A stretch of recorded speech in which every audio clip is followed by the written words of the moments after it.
And I love your definition of confidence, like knowing what you're supposed to be doing, being competent.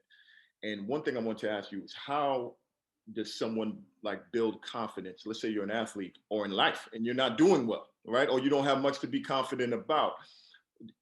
Knowing what you're supposed to be doing, will that help build confidence still?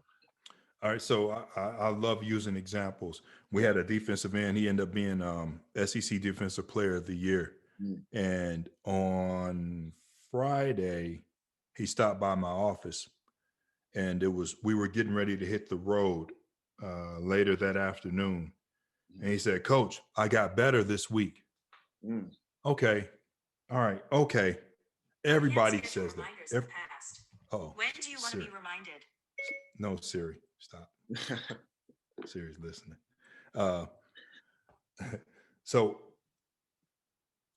now he came back and said, "Oh, well, coach, so we've been talking about deliberate practice. mm, So I encourage everybody out there, look it up. Deliberate practice. What is it?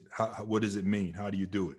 mm, When you can do deliberate practice, so how we broke it down is what's the one thing you can be doing at practice that day where you know you got better. mm, So in the moment, like they would say, "Oh, yeah, I'm gonna get off. I'm gonna get off." If it's a defensive lineman, like, "Oh yeah, man, my get off." Like, your get off. What's that? I don't know what that is. Coach, mm, you know what that is? No, I don't. Talk to me like I don't know. Oh well, when I got to get upfield. What does that mean? Upfield. I don't understand what that means. mm, Oh well, when my hands on the ground, um, I gotta. I want to explode into the backfield real fast. I'm like, I don't understand. What does that mean? How do you do that? Oh well, I'm gonna look at the ball when the ball moves. Like I gotta. So break it down for me, mm, coach. When I look at the ball, as soon as I see it twitch and move, my first step needs to be explosive upfield. I'm mm, like, ah, mm, I know what that is. mm, And then I go to the next guy. What's your one thing?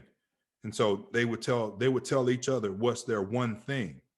mm, And so now what can happen during practice, you can analyze yourself. Am I doing my one thing? Not get something abstract like, oh yeah, my get off. Like, what is no? Am I looking at that ball? Is my first step explosive upfield? mm, Okay, halfway through, you can check yourself. Am I doing what I said I was going to do?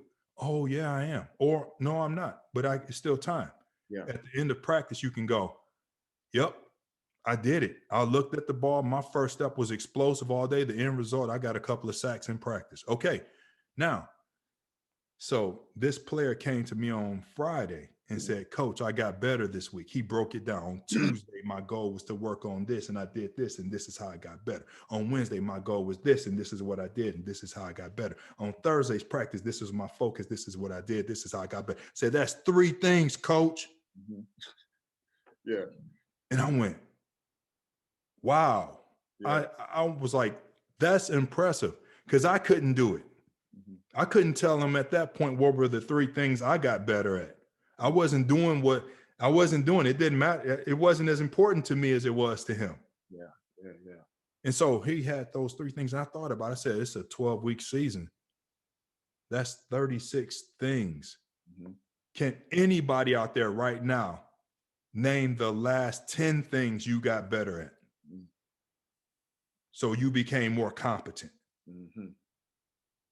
He's SEC Defensive Player of the Year. He was like, I'm taking these three things I got better at this week into this game. My opponent's not ready. Wow. No, that's powerful.